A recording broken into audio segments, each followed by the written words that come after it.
Hello students, good morning. हम लोगों ने पिछले लेक्चर में इलेक्ट्रोकेमिस्ट्री के डिस्कशन किया था रेजिस्टेंस और कंडक्टिविटी पर। रेजिस्टेंस का मीन्स प्रतिरोध और कंडक्टिविटी का मीन्स चालकता। इन दो चीजों पर हम लोगों ने डिस्कशन किया था। वहां पर हमने आपको बताया था कि जो प्रतिरोध होता है उसे हम नोट किससे करते हैं? आर से। प्रतिरोध का मीन्स मैंने आपसे कहा था इसे इंग्लिश में रेजिस्टेंस कहते हैं। क्लियर? चालकता को नोट किया गया था सी से, कंडक्टिविटी। हमने आपसे कहा कि इसी रेजिस्टेंस की हेल्प से हम लोगों ने स्पेसिफिक रेजिस्टेंस, विशिष्ट प्रतिरोध ज्ञात किया था, जिसे हम नोट करते हैं किससे? रो से। और स्पेसिफिक कंडक्टिविटी, विशिष्ट चालकता को नोट किया था, जिसे नोट किससे करते हैं हम लोग? कप्पा से। क्लियर? तो हमारे कहने का मीन्स हमने इन चीजों पर पिछले लेक्चर में डिस्कशन किया था, इन टॉपिक्स पर। राइट? आपको जनरली मैं एक बात और बता दूं, आपको दोहरा दूं थोड़ी मेमोरी के लिए। 2 मिनट के लिए हम लोग इसमें समय लेंगे। अगर कोई कहता है आपसे रेजिस्टेंस क्या है, क्लियर, तो यह चालक का वह गुण होता है, चालक पदार्थ है, चालकता का, जो उसमें बहने वाली धारा का विरोध करता है। क्या करता है? विरोध। क्लियर? उसे क्या कहते हैं? प्रतिरोध। हमने आपको बताया था कि जो प्रतिरोध होता है इसका मात्रक ओम होता है। क्या होता है? इसका मात्रक ओम होता है। राइट? आज जो हम लोग बात करेंगे वो इन टॉपिक्स पर बात करेंगे। जरा ध्यान दें। पहली बात करेंगे हम लोग सेल स्थिरांक पर। इसे हम लोग कहते हैं सेल कांस्टेंट। क्लियर? दूसरी जो बात करेंगे वो बात करेंगे हम मोलर चालकता पर। इसे मोलर कंडक्टिविटी भी कहते हैं। थर्ड पे जो बात करेंगे वो होगी तुल्यांकी चालकता। तुल्यांकी चालकता। क्लियर? Equivalent conductivity. तो इन टॉपिक्स पर डिस्कशन करने के बाद हम लोग बात करेंगे कोलराउस नियम पर। किस पर बात करेंगे? कोलराउस नियम। तो आज हम लोग सबसे पहले जानेंगे कि सेल स्थिरांक होता क्या है। सेल स्थिरांक क्या होता है? बात समझ आ रही है? तो आइए देखते हैं।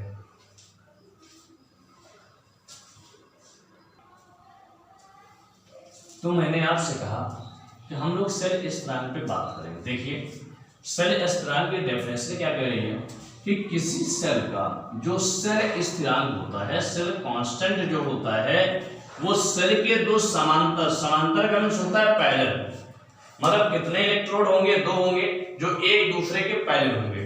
तो अगर यहाँ पर हम बात करें, इनको अगर हम इलेक्ट्रोड मान लें, जरा ध्यान दें, इनको क्या मान लें हम? इलेक्ट्रोड। एक इलेक्ट्रोड इसको मान लें और एक इलेक्ट्रोड इसको मान लें, तो हम देखते हैं कि यह दोनों एक दूसरे क्या है? पैरेलल हैं। तो कह रहा कि मध्य की दूरी, इसके मध्य की दूरी को अगर हम कितना मान लें? L मान लें। तो कितना मान लें? L। और अनुप्रस्थ परिच्छेद के क्षेत्रफल का अनुपात, और अनुप्रस्थ परिच्छेद के क्षेत्रफल को क्या मान लें हम? A मान लें। दूरी क्या मान लें? L। और क्षेत्रफल क्या मान लें? A। तो हम जानते हैं कह रहा कि अनुपात के बराबर होता है। मतलब अगर L अपॉन क्या हो जाए? A, तो ये हमारा क्या कहलाएगा? सेल स्थिरांक कहलाएगा। मेरी बात समझ में आ गई? मैं क्या कह रहा हूं? कहने का मीन्स किसी सेल का जो सेल स्थिरांक होता है, जो सेल कांस्टेंट होता है, वह दो समांतर रखे हुए, कैसे रखे? पहले रखे हुए हैं इलेक्ट्रोड के मध्य की बीच की दूरी, ये दूरी हो गई L, और इनके क्षेत्रफल क्या लिया मैंने? A के अनुपात के क्या होता है? बराबर। मैं आपकी जानकारी के लिए बता दूं, जो सेल स्थिरांक होता है इसे G स्टार से नोट करते हैं। किससे नोट करते हैं? G स्टार बराबर क्या हो गया? L upon A। अब यहां से यदि हम g का मात्रक फाइंड करें, g का कहने के जी स्टार का मात्रक निकाले स्थिरांक का, तो हम जानते हैं कि इसे यूनिट ऑफ सेल कांस्टेंट भी कहते हैं इंग्लिश में। तो L की क्या होगी, सेंटीमीटर अगर फाइंड कर रहे हैं आप सीजीएस पद्धति में तो क्या हो जाएगा, सेंटीमीटर इसका हो गया, क्लियर। और A क्या हो जाएगा, सेंटीमीटर स्क्वायर हो जाएगा। कहने का मीन्स अगर हम देखें तो ये हुआ सेंटीमीटर और ये सेंटीमीटर क्या हो जाएगा, स्क्वायर हो जाएगा। तो यहां से स्क्वायर से क्या होगा, कैंसिल हो जाएगा। अब इसे 1 क्या हो गया, सेंटीमीटर हो गया, क्लियर। ऊपर जाएगा तो सेंटीमीटर क्या हो जाएगा, इनवर्स। ये किसका आ गया, सेल स्थिरांक का मात्रक आ गया। हम कह रहे हैं अब मान लीजिए यहां से हमें MKS पद्धति में निकालना है, तो हम क्या करेंगे कि जो सेंटीमीटर यहां है इनवर्स, मैंने कहा यहां पर जो ये सेंटीमीटर लिखा ऊपर गया इनवर्स में आया, क्लियर। तो यहां पर मीटर हो जाएगा, मीटर स्क्वायर हो जाएगा, मीटर कैंसिल हो जाएगा तो मीटर इनवर्स आ जाएगा। तो जिससे आप जैसे सेंटीमीटर इनवर्स लिख रहे हैं वैसे आप इसे क्या लिख सकते हैं, मीटर इनवर्स भी लिख सकते हैं। तो ये हो गया आपका सेल स्थिरांक। बेटा किसी कोई प्रॉब्लम नहीं, गुड।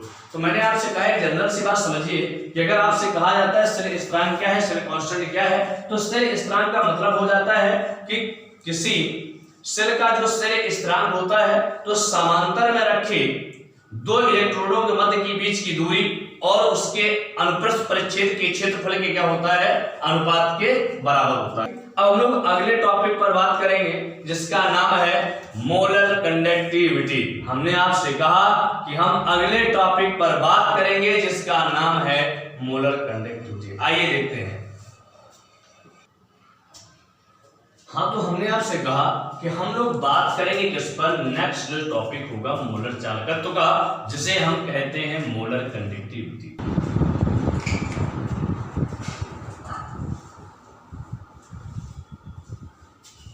देखिए, तो हम जो अगले टॉपिक पर बात करेंगे उसका नाम क्या है, मोलर चालकता। मोलर चालकता या मोलर चालकत्व बात समझ रही है। तो यहां पर इसे हम मोलर कंडक्टिविटी भी कहते हैं, मोलर कंडक्टेंस भी कहते हैं, क्लियर। बात समझिए, हमने इसमें आपको बताया कि लिखा हुआ 1 सेंटीमीटर दूरी तथा 1 वर्ग सेंटीमीटर अनुप्रस्थ परिच्छेद के क्षेत्रफल वाले। देखिए, हमने माना कि ये दो समांतर हमारे पास इलेक्ट्रोड है। कितने इलेक्ट्रोड है, 2 समांतर इलेक्ट्रोड है माना हमने, जिनकी बीच की दूरी क्या है, 1 सेंटीमीटर, क्लियर।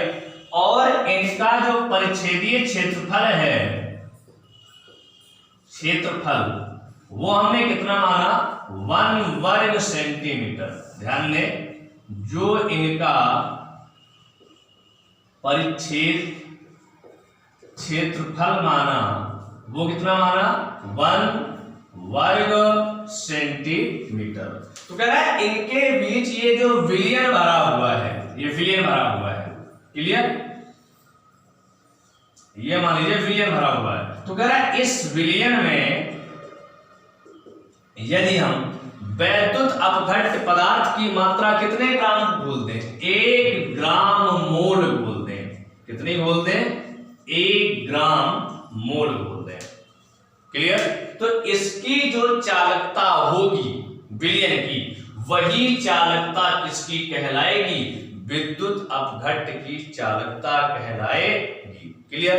अब चालकता को हम लोग जो नोट करते हैं, क्या करते हैं, चालकता को जो नोट करते हैं बेटा, वो नोट किससे करते हैं, लैम्डा से, क्लियर।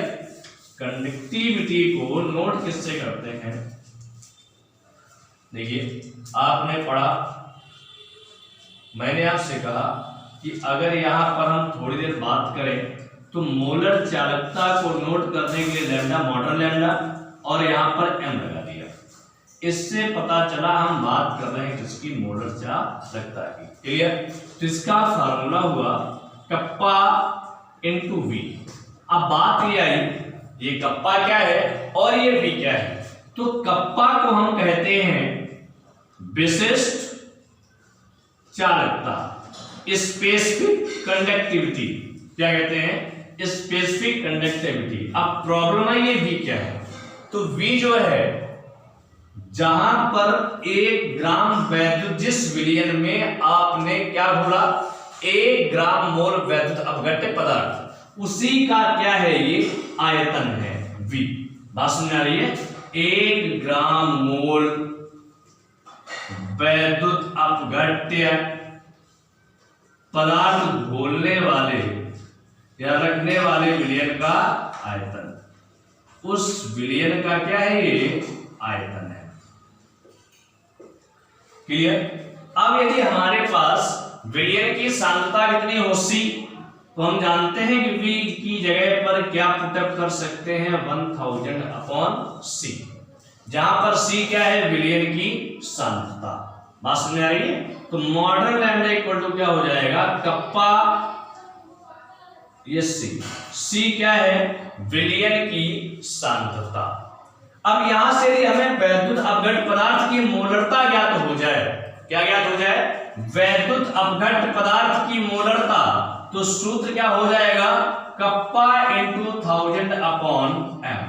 यहां पर m क्या है वैद्युत अपघट्य पदार्थ की मोलरता, वैद्युत अपघट्य पदार्थ की बेटे क्या है मोलरता। मेरी बात समझ में आ गई, किसी कोई प्रॉब्लम। अब देखिए यहां से टॉपिक और आप जनरल से सॉल्व कर सकते हैं। अगर हम बात करें देखिए मात्रक की, मोलर चालकता का मात्रक, मोलर चालकता का मात्रक, तो यहां पर आप जानते हैं कप्पा क्या है विशिष्ट चालकता, इसका मात्रक मैं कप्पा का मात्रक क्या हुआ O inverse × centimetre square. Clear. बात समझ आ रही, यहां से निकाल रहा हूं, और यहां पर मोलरता में क्या लिख सकते हैं मोल इनवर्स, क्या लिख सकते हैं मोल इनवर्स। बात समझ आ रही है, तो हमारे पास जो टोटल आया ओम इनवर्स सेंटीमीटर स्क्वायर और ये मोल इनवर्स, बेटा किसका मात्रक होता है ये मोलर चालकता का। तो मैं आपसे ये कह रहा था यहां से आपकी मोलर चालकता बेटे क्लियर हो गई। अब अगर हम बात करें यहां से तुल्यांकी चालकता की, किसकी बात करें हम तुल्यांकी चालकता, इक्विवेलेंट कंडक्टिविटी, तो यहां पर क्या होगा डेफिनेशन आप सुन लीजिए कि किन्हीं दो समांतर, यहां पर भी क्या होगा समांतर इलेक्ट्रोड होंगे, मान लीजिए ये है, जिनकी दूरी कितनी होगी 1 सेंटीमीटर। Same matter. देखिए मैंने कहा कि हम लोग यहां बात करेंगे किसकी विषय में तुल्यांकी चालकता, कि हमने कितने इलेक्ट्रोड दिए 2, बीच की दूरी कितनी है 1 सेंटीमीटर स्क्वायर, इसकी जो एरिया निकल कर के आई अनुप्रस्थ क्षेत्रफल, उसे क्या कहेंगे हम 1 वर्ग सेंटीमीटर। अब कह रहा है इन दोनों के बीच जो विलयन भरा है, इस विलयन में यदि हम 1 ग्राम तुल्यांक वैद्युत अपघट्य पदार्थ मिला दें, इलेक्ट्रोलाइट, वैद्युत अपघट्य का मींस क्या हुआ इलेक्ट्रोलाइट, मतलब 1 ग्राम इक्विवेलेंट इलेक्ट्रोलाइट सब्सटेंस मिला दें, वैद्युत अपघट्य पदार्थ मिला दें, तो जो विलयन की चालकता होगी वही क्या कहलाएगी वैद्युत अपघट्य पदार्थ की तुल्यांकी चालकता। बात समझ आ रही है, वहां पर क्या मिला रहे थे मोलर चालकता में हम 1 ग्राम मोल, यहां पर क्या मिला रहे 1 ग्राम तुल्यांक वैद्युत अपघट्य पदार्थ मिला रहे। मेरी बात सुन नहीं आ रहा, किसी को कोई प्रॉब्लम नहीं, गुड। आगे देखिए, तो यहां से आप जानते हैं कि हम डिफाइन क्या कर सकते हैं कि 1 सेंटीमीटर दूरी तथा 1 वर्ग सेंटीमीटर अनुप्रस्थ क्षेत्रफल, 1 सेंटीमीटर दूरी में रखे, आप देख लीजिए आपको आसानी हो जाएगी, रखे तथा 1 वर्ग अनुप्रस्थ क्षेत्रफल वाले इलेक्ट्रोडों के मध्य या इलेक्ट्रोड के मध्य भरे विलयन में 1 ग्राम तुल्यांक वैद्युत अपघट्य पदार्थ मिला देने पर, अपघट्य पदार्थ मिला देने पर बेटा क्या, जो विलयन की चालकता होगी वही क्या कहलाएगी, वैद्युत अपघट्य पदार्थ की तुल्यांक की चालकता। मेरी बात समझ आ गई। अब इसे नोट कैसे करते हैं मॉडर्न लैम्डा, और ये क्या लिखा EQ। EQ का मतलब हुआ यहां पर हम इक्विवेलेंट होता है, मतलब हम बात किसकी कर रहे हैं, तुल्यांक की चालकता की। किसकी बात कर रहे हैं हम लोग, तुल्यांक की चालकता की। बात समझ आ रही है। सूत्र क्या हो जाएगा, EQ equal to K into V। वही बात, K क्या होगी यहां पर, विशिष्ट चालकता, और ये V क्या होगा यहां पर, आयतन। कौन सा आयतन होगा, जिस विलयन में आपने क्या किया है, वैद्युत अपघट्य पदार्थ को घोला है। कितने वैद्युत अपघट्य पदार्थ को, 1 ग्राम। क्लियर, तो वही इसकी क्या हो जाएगा, आयतन। ये उसी विलयन का क्या है, आयतन। अब यहां से हम जानते हैं कि V इक्वल टू आप पुटअप कर सकते हैं 1000 अपॉन क्या n, तो कप्पा इक्वल कप्पा इंटू, देखिए जरा क्या हो जाएगा, EQ equal to kappa into 1000 upon n। n यहां पर क्या है, नॉर्मेलिटी। नॉर्मेलिटी मीन्स क्या हुआ, नॉर्मलता। बस समझ आ रही है, नॉर्मेलिटी मीन्स यहां से क्या हुआ, नॉर्मलता। ठीक है, यहां से इसका मात्रक निकालेंगे। कप्पा हमने बताया था क्या होता है, बोलिए। कप्पा का मात्रक क्या होता है, क्या, ओम इनवर्स सेंटीमीटर स्क्वायर, और इसका हो गया नॉर्मलता का तुल्यांक इनवर्स। मेरी बात समझ आ गई। अब जो अगला टॉपिक हुआ आपका कोलराउस का नियम, इस पर डिस्कशन हम लोग अगले लेक्चर में करेंगे।